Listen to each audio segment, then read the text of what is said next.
यिर्मयाह भविष्यवक्ता की पुस्तक अध्याय 44। यिर्मयाह भविष्यवक्ता की पुस्तक अध्याय 44।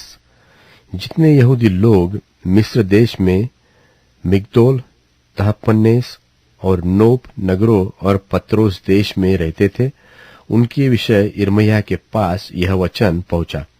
इस्राएल का परमेश्वर, सेनाओं का यहोवा यो कहता है कि जो विपत्ति मैं यरूशलेम और यहूदा के सब नगरों पर डाल चुका हूं, वह सब तुम लोगों ने देखी है। देखो, वे आज के दिन कैसे उजड़े हुए और निर्जन हैं, क्योंकि उनके निवासियों ने वह बुराई की जिससे उन्होंने मुझे रीस दिलाई थी। वे जाकर दूसरे देवताओं के लिए धूप जलाते थे और उनकी उपासना करते थे, जिन्हें न तो तुम और न तुम्हारे पुरखा जानते थे। तो भी मैं अपने सब दास भविष्यवक्ताओं को बड़े यत्न से यह कहने के लिए तुम्हारे पास भेजता रहा कि यह घृणित काम मत करो, जिससे मैं घृणा करता हूं। पर उन्होंने मेरी न सुनी और न मेरी ओर कान लगाया कि अपनी बुराई से फिरे और दूसरे देवताओं के लिए धूप न जलाए।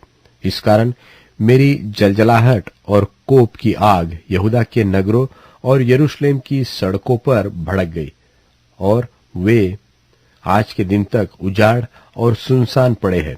अब यहोवा सेनाओं का परमेश्वर, जो इस्राएल का परमेश्वर है, यो कहता है, तुम लोग क्यों अपनी यह बड़ी हानि करते हो कि क्या पुरुष, क्या स्त्री, क्या बालक, क्या दूध पीवा बच्चा, तुम सब यहूदा के बीच से नाश किए जाओगे और कोई न रहे। क्योंकि इस मिस्र देश में जहां तुम परदेशी होकर रहने के लिए आए हो, तुम अपने कामों के द्वारा अर्थात दूसरे देवताओं के लिए धूप जलाकर मुझे रीस दिलाते हो, जिससे तुम नाश हो जाओगे, और पृथ्वी भर की सब जातियों के लोग तुम्हारी जाति की नामधराई करेंगे और तुम्हारी उपमा देकर शाप दिया करेंगे। जो जो बुराइयां तुम्हारे पुरखा यहूदा के राजा और उनकी स्त्रियां और तुम्हारी स्त्रियां, वरन तुम आप यहूदा देश और यरूशलेम की सड़कों में करते थे, क्या उसे तुम भूल गए हो? आज के दिन तक उनका मन चूर नहीं हुआ, और न वे डरते हैं और न मेरी उस व्यवस्था और उन विधियों पर चलते हैं जो मैंने तुम्हारे पूर्वजों को और तुमको भी सुनवाई है। इस कारण इस्राएल का परमेश्वर, सेनाओं का यहोवा यो कहता है, देखो, मैं तुम्हारे विरुद्ध तुम्हारी हानि करूंगा, ताकि सब यहूदियों का अंत कर दूं, और बचे हुए यहूदी जो हठ करके मिस्र देश में आकर रहने लगे हैं, वे सब मिट जाएंगे। इस मिस्र देश में छोटे से लेकर बड़े तक वे तलवार और महंगी के द्वारा मर के मिट जाएंगे, और लोग उन्हें कोसेंगे और चकित होंगे, और उनकी उपमा देकर शाप दिया करेंगे और निंदा भी करेंगे।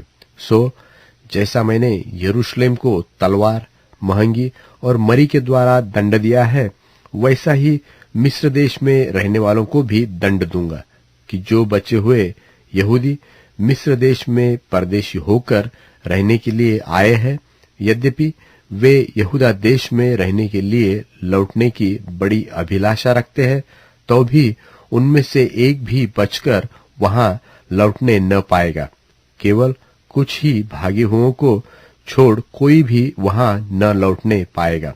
तब मिस्र देश के पत्रोस में रहने वाले जितने पुरुष जानते थे कि उनकी स्त्रियां दूसरे देवताओं के लिए धूप जलाती है, और जितनी स्त्रियां बड़ी मंडली में पास खड़ी थी, उन सबों ने यिर्मयाह को यह उत्तर दिया, जो वचन तूने हमको यहोवा के नाम से सुनाया है, उसको हम नहीं सुनने के।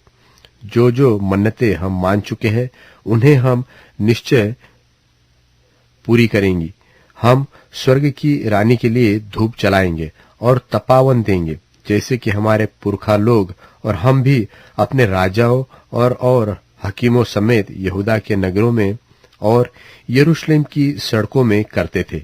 क्योंकि उस समय हम पेट भर के खाते और भले चंगे रहते और किसी विपत्ति में नहीं पड़ते थे। परंतु जब से हमने स्वर्ग की रानी के लिए धूप जलाना और तपावन देना छोड़ दिया, तब से हमको सब वस्तुओं की घटी है और हम तलवार और महंगी के द्वारा मिट चले हैं। और स्त्रियों ने कहा, जब हम स्वर्ग की रानी के लिए धूप जलाती और चंद्राकार रोटियां बनाकर तपावन देती थी, तब अपने अपने पति के बिन जाने ऐसा नहीं करती थी। तब यिर्मयाह ने कहा, क्या स्त्री क्या पुरुष, जितने लोगों ने यह उत्तर दिया उन सब से कहा, तुम्हारे पुरखा और तुम जो तुम्हारे राजाओं और हकीमों और लोगों समेत यहूदा देश के नगरों और यरूशलेम की सड़कों में धूप जलाते थे, क्या वह यहोवा के ध्यान में नहीं आया? क्या उसने उनको स्मरण न किया? सो जब यहोवा तुम्हारे बुरे और सब घृणित कामों को और अधिक न सह सका, तब तुम्हारा देश उजड़कर निर्जन और सुनसान हो गया, यहाँ तक कि लोग उसकी उपमा देकर शाप दिया करते हैं, जैसे कि आज होता है, क्योंकि तुम धूप जलाकर यहोवा के विरुद्ध पाप करते और उसकी नहीं सुनते थे और उसकी व्यवस्था और विधियों और चितौनियों के अनुसार नहीं चले। इस कारण यह विपत्ति तुम पर आ पड़ी है, जैसे कि आज है। फिर यिर्मयाह ने उन सब लोगों से और उन सब स्त्रियों से कहा, हे सारे मिस्र देश में रहने वाले यहूदियों, यहोवा का वचन सुनो। इस्राएल का परमेश्वर सेनाओं का यहोवा यो कहता है कि तुमने और तुम्हारी स्त्रियों ने मन्नतें मानी और यह कहकर उन्हें पूरी करते हो कि हमने स्वर्ग की रानी के लिए धूप जलाने और तपावन देने की जो जो मन्नतें मानी हैं, उन्हें हम अवश्य ही पूरी करेंगे। और तुमने अपने हाथों से ऐसा ही किया, सो अब तुम अपनी अपनी मन्नतों को मानकर पूरी करो। परंतु हे मिस्र में रहने वाले सारे यहूदियों, यहोवा का वचन सुनो।